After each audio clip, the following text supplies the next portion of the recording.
Hi there, it's Alexandra from the Middlesized Garden YouTube channel and blog, and I'm here with Ellen Mary of Ellen Mary Gardening, TV radio show and host, and with Michael Perry, who is a general plant entrepreneur who travels all over the world finding amazing things about plants and then bringing them back to the UK and talking to companies about them.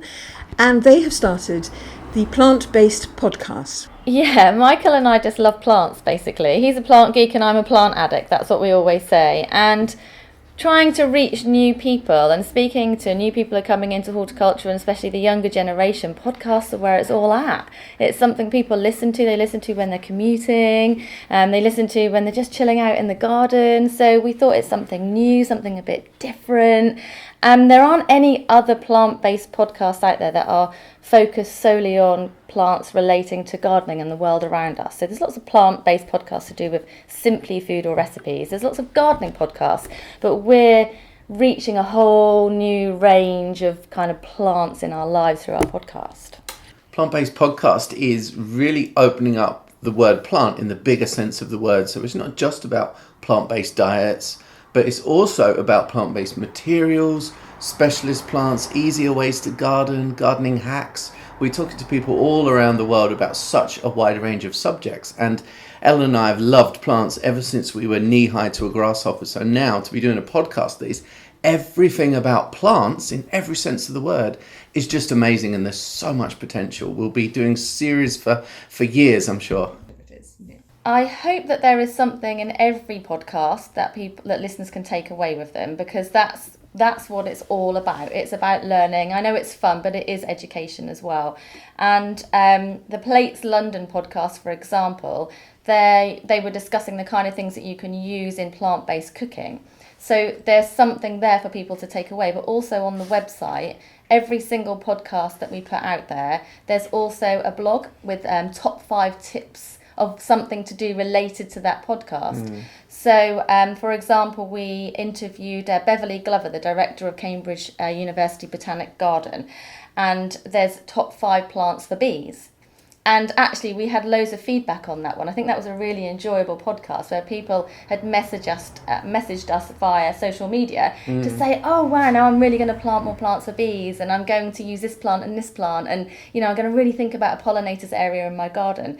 So there's lots of different links in via the website and via the podcast where people are really connecting and taking information away and implementing at home. Yeah, I think we have to remember that we've created not just a podcast, but a really nice accompanying website as well, because all the content on the website is exclusive to the website. So those plant-based recipes, those suggestions of bee plants, they're not mentioned in the main episode that we put out there. This is an extension to it. So somebody may arrive to that information through the podcast or also through social media or another source online. So we've created two things at once there, which we're really proud of. Actually, the GMO one with Emma Howard, which is the clinky cups one in the background. Emma's on a master's course at UEA in crop improvement and something, a very long fancy title, but it's to do with GMO, and actually loads of plants in our garden are genetically modified. And so as part of her 5 plants and on the website that are genetically modified and you didn't know are double daffodils. And most people didn't actually know that. Yeah, it's kind of like the definition of what you feel is GMO, and also how people have this hysteria around it. And so it's really, in the podcast episode, we really break that down and discover more. And, you know, these are all, in each podcast, there's something that will make people sit up and listen and also question what they believe as well.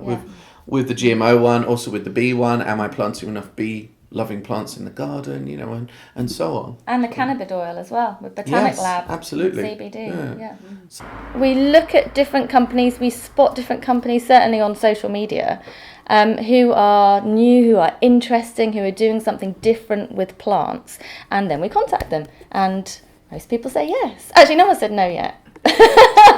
Well, I'd love to make it sound like a really good science, but actually it's very organic. We just have an idea. Oh, we want to go and interview so-and-so, and we call them up, and most people, I think everybody has said yes, and we just then arrive. We tend to send them some questions at least a couple of days beforehand, just to give them an idea of what we'll talk about.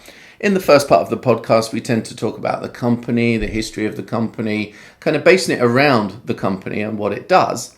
Part 2 is then more about how the subject of the podcast relates to the listener.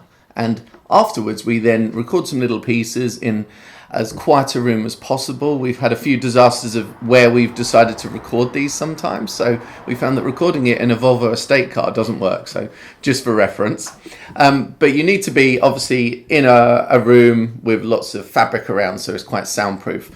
So that's where we then record our little gossip piece that we put at the end of the show, and also a kind of bridging piece for the middle, which takes us from the information about the company to how that subject can help the person at home. Well, podcasts really are very convenient. So I was listening to podcasts driving here today, or if I'm on a train, it's like you can listen to them exactly when you want to.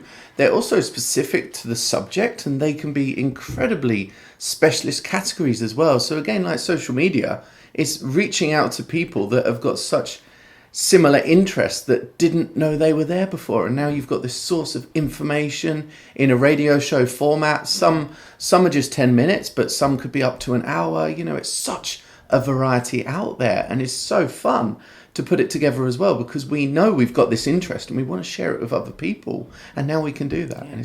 There's more about gardening podcasts on the Middlesized Garden blog, and there's a link in the description below to that, along with links to the plant-based podcast and Pretty Cactus. And if you've enjoyed this, please do hit like, because then I know you'll want to hear more about new and interesting things in the gardening world. If you haven't subscribed to the Middlesized Garden YouTube channel and blog, we upload on Saturdays with tips, ideas and inspiration for people who have middle-sized gardens, and that could be you. So thank you for watching. Goodbye.